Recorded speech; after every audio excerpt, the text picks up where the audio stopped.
Thursday இன்னைக்கு evening ஸ்நாக்ஸுக்கு எதுவுமே வேண்டான்னு சொல்லியிருந்தாங்க. காஃபி மட்டுமே போதும்னு சொல்லிட்டாங்க.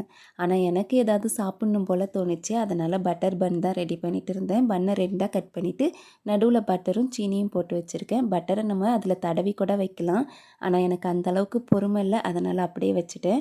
தோசைக்கல்லில் பட்டர் சேர்த்துட்டு இந்த பன்னை சேர்த்து 2 பக்கமும் நல்லா டோஸ்ட் பண்ணணும். டோஸ்ட் ஆனதும் கொஞ்சமாக மில்க் ஆட் பண்ணணும். மில்க்கு பார்க்க நிறையா இருந்த மாதிரி இருக்கும். ஆனால் பன்னு வந்து சீக்கிரமாகவே எல்லாத்தையும் அப்சர்வ் பண்ணிடும். மில்க் எல்லாமே அப்சர்வ் ஆனதுக்கப்புறமா அதை எடுத்துட வேண்டிதான். பட்டர் பன் ரெடி ஆயிடுச்சு. இதோடைய டேஸ்ட் எனக்கு ரொம்ப ரொம்ப பிடிக்கும். இன்றைக்கி நைட்டு ஒரு மேரேஜ் ஃபங்க்ஷன் இருந்ததுனால கிளம்பி வந்துட்டேன். வீட்டு பின்னாடின்றதுனால சீக்கிரமாகவே வந்துட்டோம். மாப்பிள்ளை பொண்ணெல்லாம் பார்த்துட்டு ஃபோட்டோலாம் எடுத்துகிட்டு சாப்பிட்டாச்சு. சாப்பிட்டுட்டு வீட்டுக்கு வந்தால் கரெக்டாக காய்கறி வாங்கிட்டு வந்திருந்தாங்க. எல்லா காய்கறியும் எடுத்து வச்சுட்டு இருந்தேன். இன்றைக்கி வாழைப்பூ வாங்கிட்டு வந்திருந்தாங்க. வாழைப்பூவை இந்த மாதிரி நூல் சுற்றி கெட்டி வச்சுருந்தோன்னா அது சீக்கிரமாக அந்த பூ வந்து கருத்து போகாது. காய்கறி பாக்ஸை வந்து தான் வாஷ் பண்ணி வச்சுருந்தேன். அதை ஒரு கிளாத் வச்சு தொடச்சிட்டு அந்தந்த காய்கறியை அந்தந்த இடத்துல எடுத்து வச்சாச்சு.